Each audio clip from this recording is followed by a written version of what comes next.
Peladeiros! Mais uma vez, papo de peladeiros para vocês aqui no nosso canal no YouTube e também no Instagram. Dessa vez, podemos dizer assim, com uma lenda do esporte de Sete Lagoas, uma referência nos esportes aqui em Sete Lagoas, que a gente está trazendo para vocês. Talvez muitos dos meus seguidores não conheçam quem é essa lenda, mas hoje a gente vai conversar com Fernando Brandão, um dos principais professores de educação física que já passou e ainda passa por Sete Lagoas, que formou milhares e milhares de atletas em diversas áreas, handebol e natação. E a gente vai conversar um pouquinho com ele para contar um pouquinho dessa história, de toda essa vivência que ele já teve no esporte e também dentro da educação física aqui em Sete Lagoas. Fernando, meu amigo, muito obrigado, meu caro. Obrigado. Eu que agradeço, Matheus, pela sua fala aí. Embora eu acho que eu não sou merecedor disso, mas estamos aí. Para a gente contribuir com alguma coisa, nós estamos sempre aí. Fernando, são mais de 50 anos de formado, mais de 50 anos de educação física. A educação física, na sua época, muitas vezes, ela não era muito bem vista, né? Vamos colocar assim, não era uma profissão muito renomada. O que te levou, naquela época, 50 anos atrás, a fazer faculdade de educação física? Matheus, na realidade, eu formei em 84, né? Então tem vai fazer 42 anos agora. E o que me levou mesmo foi porque na minha família todo mundo é de educação física. Nós temos 4 irmãos formados em educação física. E isso, a gente já praticava algum esporte, né, brincando, essas coisas aí, mais amador. E aí, entusiasmei com isso. Na realidade, a minha primeira ideia era fazer engenharia elétrica. Aí, eu já estava mexendo na área de educação física, com handebol, conheci o pessoal em Belo Horizonte. E aí eles me fizeram a cabeça lá para a gente fazer educação física. Eu fui. Foi direto? Fui direto para educação física. Você formou na UFMG, né? Formei na UFMG, em 84. 84. Antes de você começar a educação física, você já praticava algum outro esporte, não? Fazia umas peladinhas de futebol, praticava atletismo com Carlos Feltri. Praticamente esses dois esportes que eram minha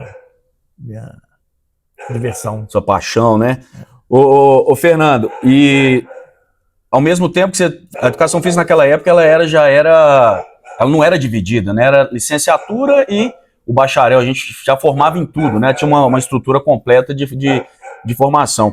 Nessa formação, você foi direto já para o esporte ou você ainda dividiu ali com a escola? Não, na formação na federal era licenciatura plena, né?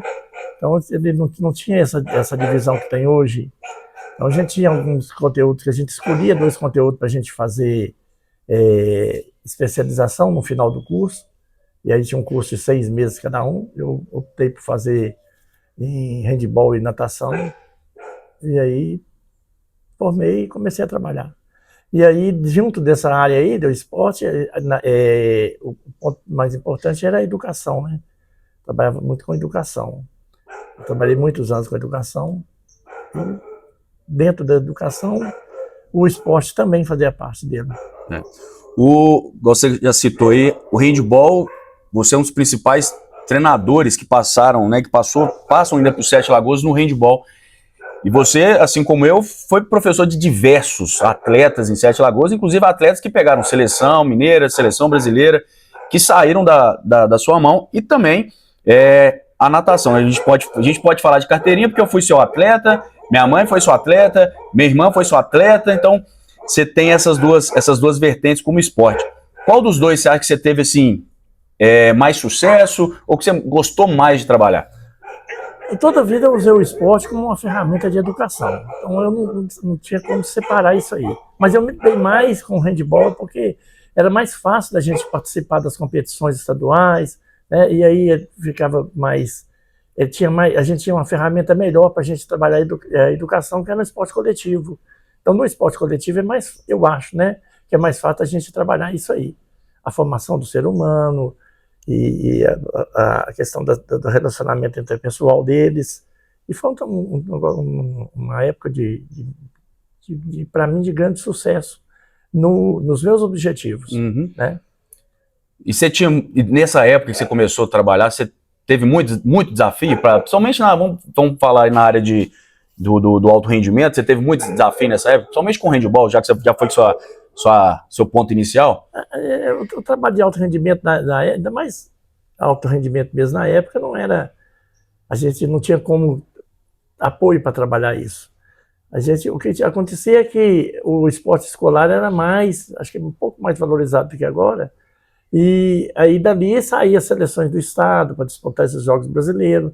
E aí eu tive muito atleta de destaque no estado de Minas, né? E mesmo no atletismo, né? Nós podemos citar a Esmeralda de Jesus, que foi campeã mundial, né? Uhum.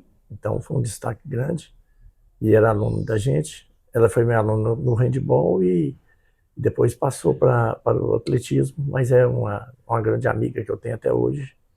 A gente tem muito contato ainda. E voltando um pouquinho também para a escola, como é que foi essa... Obviamente que são épocas diferentes, mas como é que foi a sua vivência como professor escolar também, lidando dia a dia ali com os alunos dentro da escola? Porque o rendimento é uma coisa, quem está no rendimento já sabe mais ou menos como é que funciona, né? O perfil escolar é um pouco diferente. Como é que isso funcionou para você? Pois é. Eu comecei a trabalhar com esporte lá no ginásio industrial.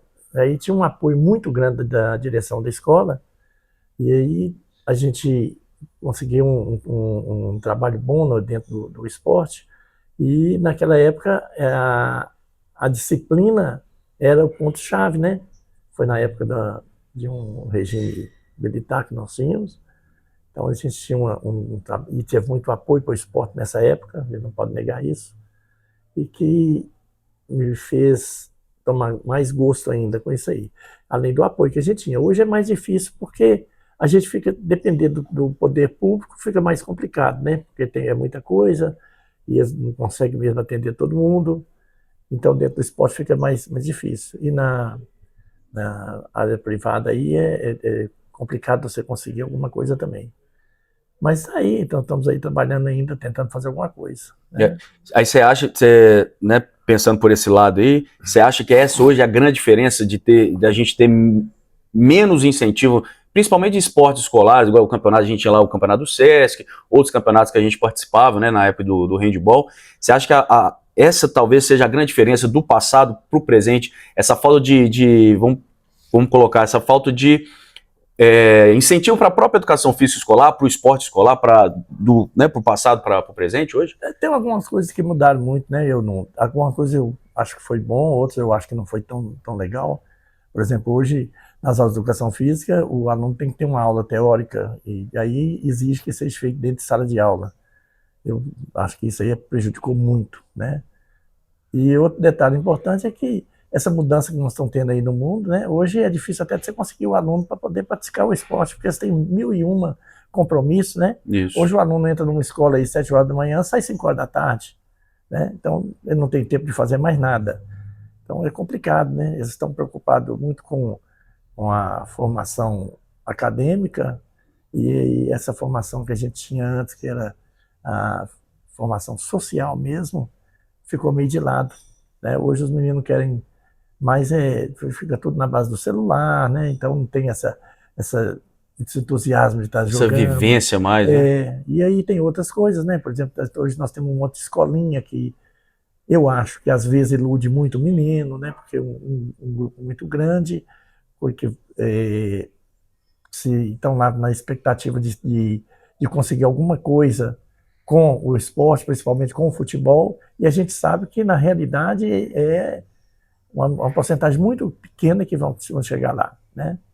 Mas é a ilusão que tem, e os pais às vezes acreditam nisso aí, e estão lá, estão aí.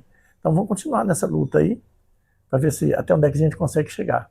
E naquela época, para você chegar e escolher um atleta, o que ele precisava ter, que você identificava, batia o olho nele ali, e que hoje esse atleta talvez não tenha mais, que eu acho que passa muito pelo fato de você estar falando da questão do próprio telefone, né, dessa falta de vivência que a gente fazia esporte na rua, mas naquela época que era o seu olhar técnico ali para aquele atleta precisava ter para poder participar de um handball de alto rendimento? Pois é, Matheus, eu vou te falar uma coisa, no início do meu trabalho, se a gente começava a motivar, com certeza a gente conseguia massificar o esporte naquele momento. Então eu chegava lá, por exemplo, não esqueço até hoje, né, no primeiro trabalho meu, um dos primeiros trabalhos meus, com meninas de 11, 12 anos, que era na época de quinta série, nós começamos um trabalho com quase 120 meninas treinando, para sobrar lá na frente 14, 15. Desculpa. Então, hoje a gente não consegue isso mais, né? Hoje a coisa mudou muito. E para a gente selecionar dentro desse número aí, os meninos já praticando, era mais fácil, né? Mais fácil a gente conseguir. Eu já tinha meio que um caminho andado. Se a gente conseguir 20 meninos, para você tirar 14, é uma dificuldade. uma se conseguir 20, né? Se conseguir. É complicado, né? É complicado. E aí, igual você estava falando, hoje, querendo ou não, por exemplo, o handball, por mais que ele tenha crescido, né?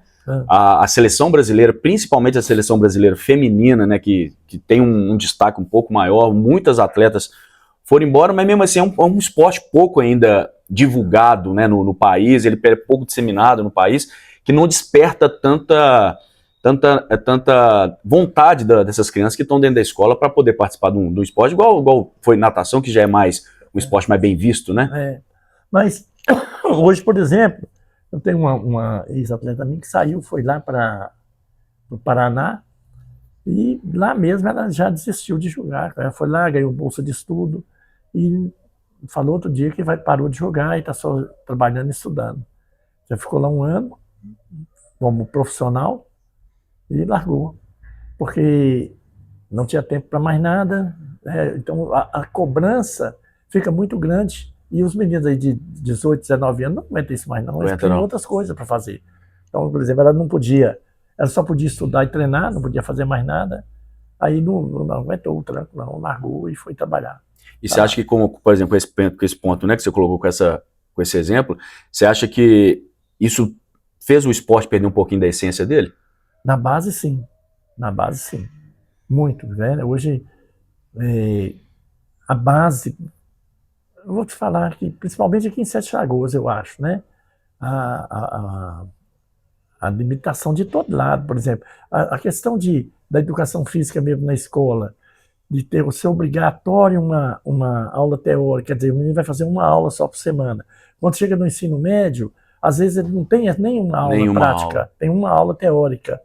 Quer dizer, então vai perdendo a motivação, porque eles não estão na prática. Né? E a educação física de primeira ela motivava o menino. Você dava uma aula de educação física ali, usando basquete, vôlei, handebol, qualquer esporte que fosse, o menino já ganhava mais interesse pelo aquele esporte e às vezes você conseguia uma motivação. Um menino que não tinha habilidade para jogar futebol, ia para o handebol, outro ia para o vôlei, ia para o basquete, você ia descobrindo alguns talentos ali. Então, isso hoje, quer dizer, a maioria das escolinhas hoje que existe, até com certa razão, são cobradas, porque o setor público não consegue manter isso aí. Né? Rara, eu não conheço algumas, que não tenha que bancar, que pagar, né? Às vezes, talvez receba um incentivo, né? Um incentivo ali fiscal do governo, né? Uma lei do incentivo para tentar gerir. Isso. Na sua época de treinar, Fernando era bravo, viu, gente? Ele era bravo, ele andava com um cordãozinho assim, ó, com um cronômetro. Ele tinha um apelido que eu não vou falar, porque senão quem vai acabar apanhando aqui sou eu, e eu já apanhei dele por causa desse apelido. Quem conhece sabe, mas eu não vou entrar em detalhe. Na sua época do auge de handball, que minha mãe contava muito, vocês tiveram um time muito bom na época do Huracan, né? Esse foi seu time principal ou você teve outros times muito bons do handball que passaram na sua mão? Então, esse time que nós fomos para o Huracan, ele destacou porque ganhou os campeonatos todos, né? Era um time infantil na época, até 14, 16 anos, os meninos jogaram aí até 16, e a gente competia até com adulto, e ficava bem colocado, foi vice-campeão adulto com essa equipe, e na época tinha várias equipes de handball em Minas Gerais, disputando pela federação, e então esse foi um time que destacou mais, né? Mas eu tive outros times, outros grupos que foram bons também, entendeu? Então, não tem como falar isso. E a questão de ser bravo, é porque naquela época, o que acontecia? Era uma era uma vez que você sabe disso, a gente brincava, né? É, claro. Não tinha nada de ser bravo, porque é enérgico, não, nada disso. Era uma brincadeira e eram os desafios que acontecia que levava aquelas brincadeiras. Hoje, se eu fizer um negócio desse agora, Esquece. não tem jeito mais não. Denúncia.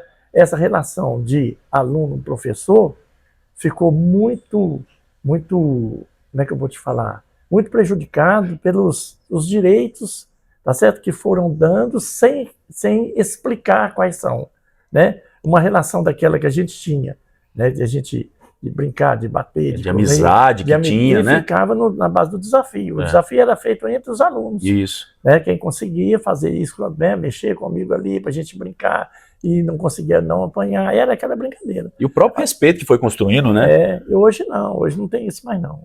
Porque... Hoje a gente tem que tomar muito cuidado com o que a gente vai falar com o aluno. Justamente. Então, porque as coisas estão muito assim os meninos de hoje estão muito de aproveitar a oportunidade. Então, se você der uma vacilada, se você achar que você está naquela época e vacilar aí é denúncia, é justiça, é tudo em cima. É complicado. Você está cansado de ver isso aí. Ô, Fernando, mas puxando um pouquinho para Sete Lagoas de novo, depois de anos também, né, nós jogamos handball muitos anos na praça e desde aquela época a gente já tinha muita dificuldade de sustentar a própria equipe, de poder viajar com o Jimmy, de disputar outros campeonatos, né, que a gente pretendia participar. A gente às vezes tinha que ir para Belo Horizonte para participar com outras equipes, e Sete Lagoas sempre patinou, principalmente no esporte especializado, e antigamente Sete Lagoas teve vários times, então não só de handball, mas basquete, vôlei, futsal, né? Então, por que você acha que Sete Lagoas, de certa forma, nunca conseguiu engrenar no esporte especializado, igual isso que a gente citou aqui agora? Eu penso que falta Porque falta de atleta não foi. Não, atleta não. Atleta não foi, algum detalhe. Falta alguém que assuma a coisa e que procure organizar a coisa. Nós somos muito desorganizados. Falta uma estrutura. Né? Então, as pessoas trabalham muito sozinhas, nós não temos um direcionamento, entendeu? Eu vou lá do treino de handball do meu jeito, o outro vai lá dar treino de handball do outro lugar do jeito. A gente não consegue unir, tá certo? Então, a gente precisa de aprender a ceder, a discutir, a conversar, trocar as ideias para que a gente possa fazer um trabalho mais homogêneo. E aí eu acho que a vaidade pesa muito nisso aí. Então, essa vaidade dos próprios professores, dos dirigentes, de querer ser o melhor, está muito preocupado com o nome deles, não com o que nós vamos conseguir fazer pelos nossos alunos. Então, acho que é mais importante a gente ser mais humilde um pouquinho e entender que a gente tem muito ainda que aprender. Então, nós não somos donos da verdade, nós não sabemos de nada ainda, tem muita coisa para a gente aprender. E enquanto a gente estiver vivo, nós estamos aprendendo. Não tem jeito. Então, falta essa humildade, nós achar que é bom conversar com outras pessoas que têm outras ideias sobre aquilo que a gente faz. Então, a gente precisa ter isso. Então, talvez, comparando com outras cidades que a gente conhece que desenvolveram, talvez seja isso que Sete Lagoas precisa fazer para melhorar mais, não só, né, no geral, dentro do esporte especializado, abraçar todo mundo, chegar a todas as modalidades, chegar a conversar com a prefeitura, conversar com o secretário de esporte, para tentar voltar a ter esse nome de novo, porque há quantos anos que a gente, Sete Lagoas, não disputa um Jimmy, por exemplo? É muito tempo. O Jimmy até acho que agora já acabou, não está tendo mais. Agora está só Geng, né? Jogos do interior de Minas, escolar. Mas eu acho que precisava de ter alguém que pudesse organizar a coisa para a gente conseguir até um apoio das indústrias e tudo, mas tem que ser uma coisa organizada, não pode ser para os cocos. Né? Chegar lá, eu vou lá e vou pedir para me ajudar no time de handball, aí não funciona. Não funciona. Né? Tem que ser uma coisa que seja... E a gente tem umas ideias aí para a gente fazer um trabalho desse, sabe? Então nós estamos estudando, tem um grupo aí querendo fazer um trabalho mais ou menos isso aí. Para a gente buscar esse apoio, mas a gente mostrar o nosso trabalho. Para a gente buscar o apoio, a gente precisa primeiro mostrar o trabalho nosso. Então nós estamos querendo ver se a gente consegue isso aí. Sair um pouco desse trabalho recreativo que acontece hoje e virar de novo um trabalho formador, agora acontecia antigamente. E sair do comodismo, né? A gente precisa que hoje o esporte é caro, não é barato, é caro. Então nós precisamos de ter uma coisa que vai dar um retorno para a sociedade e mostrar isso para a sociedade, para que a gente possa conseguir ter os recursos que a gente precisa, entendeu? Então eu não consigo, só vou conseguir um patrocínio bom se eu tiver um bom trabalho, honesto, mas é que eu vou prestar conta dele. Só assim que a gente pode conseguir alguma coisa. Se não for assim, não vamos conseguir nunca. Então, do jeito que nós vamos levando, é difícil demais, né? Então, eu vou montar uma equipe de handball para mim ganhar alguma coisa. Então, para mim ganhar alguma coisa, eu tenho que cobrar dos meus alunos, porque senão eu não vou ter renda. Então, e isso aí é que nós estamos pensando. Um grupo que já está mais ou menos estabilizado, então precisa ter o retorno financeiro agora, e que podamos ajudar a organizar isso aí. A ideia é essa. Então, vamos ver se a gente consegue chegar lá. Criar uma estrutura, né, para desenvolver, voltar a desenvolver o esporte, Esporte Santa Augusto. Com isso tudo, com esse tempo todo de profissão, escola, alto rendimento, o que mais te orgulha na educação física hoje, Fernando? É quando você encontra com um aluno que lembra de você, que te agradece alguma coisa, que você vê que você conseguiu fazer alguma coisa por alguém. Então isso aí é o retorno que o professor tem, não só de educação física, acho que todos os professores, né? O nosso grande, para mim, o nosso grande papel é formar ser humano capaz de formar outras pessoas. Então, educar mesmo, né? Então, quando você encontra com alguém que tem muito tempo que você não vê, é bem interessante. Entendeu? Então, isso a memória vem, né? Lógico. Aí só de encontrar você. Tinha mais ou menos o quê? Vamos botar aí uns 8 anos que a gente não encontrava. E morando perto. Morando perto, praticamente do lado aqui. E hoje, um aluno desse, tu fala assim, Fernando, eu acho, igual eu, você, Cláudio, né, praticamente me inspiraram a ser professor de educação física. Você indicaria alguém para fazer educação física hoje? Como profissão, né, lógico. Eu acho que educação física, para mim, foi tudo na minha vida, né? Eu dei sorte de não ir para a área que eu queria. Porque eu acho que eu me realizei na educação física. Então, a primeira coisa que tem que acontecer, a pessoa tem que gostar da educação física. Então, se a pessoa não gostar, vier na educação física com um objetivo, por exemplo, de tornar-se independente financeiramente, não vai ser aqui, tá certo? Então, primeiro você tem que gostar. Aí, isso é que eu falo para meus alunos. A independência financeira vem a partir do profissional que você é. Né? Não vem porque você foi para medicina, porque você foi para qualquer área de engenharia, doido para educação física, que você vai ganhar dinheiro. Então, a realidade é, para você se estabilizar, para você ficar satisfeito, você tem que gostar daquilo que você está fazendo. Isso é o ponto mais importante. É o que eu falo para os meus alunos, todos, até hoje que eu já conversamos sobre isso, é isso. Tem que fazer aquilo que você gosta. A partir daí, você vai desenvolver. É isso mesmo. É cada um entender o que está querendo, né? O caminho que quer seguir para poder... Até semana passada eu conversei, eu tive a oportunidade de dar uma palestra na faculdade Unopar, falando até do próprio beach tênis, né? Então, eu falei, muita gente lá que está saindo formando, 90% quer trabalhar na academia hoje e não consegue ver os esportes que estão em torno, né? Que, igual, né, a gente está falando exclusivamente aqui dos esportes especializados, e foi o que eu falei, gente, existe uma oportunidade fora. Não é entender que vocês vão ficar 10 horas, 12 horas, 15 horas que às vezes um personal trabalha, que vocês vão ter talvez o mesmo rendimento e às vezes sendo mais valorizado fora da própria academia. Então é entender, é buscar o caminho que a profissão oferece, né, os caminhos que a profissão oferece para tentar chegar num patamar igual você chegou, de referência, né, de identificação, de respeito, principalmente aqui em Sete Lagoas. Fernando, muito obrigado, meu caro. Eu que te agradeço. Prazeraço te reencontrar. É muito bom a gente sempre trocar figurinhas, relembrar do passado, né? De tudo que a gente de tudo que a gente já conviveu, né? E viveu durante todos esses anos como aluno e professor e hoje como parceiros de profissão. Então é muito bom a gente oxigenar as ideias, né? Isso. Pessoal, essa foi uma grande entrevista que eu já vinha pensando há muito tempo e tive o prazer de realizar agora com o Fernando, que não precisa de características ou elogios para fazer com uma figura dessa. Uma pessoa muito bem respeitada, igual vocês puderam ver, tem uma vivência absurda uma experiência que quem quiser pode procurar por ele, que vai ter muito repertório, né? E claro, se vocês ainda não seguem o nosso canal Peladeiros TV Esporte aqui no YouTube, também lá no nosso YouTube, no nosso Instagram, segue, compartilha, comenta, manda para todo mundo, porque a gente sempre está trazendo para vocês uma entrevista, um convidado ou convidados com muita informação para vocês. Combinado? E claro, um grande abraço!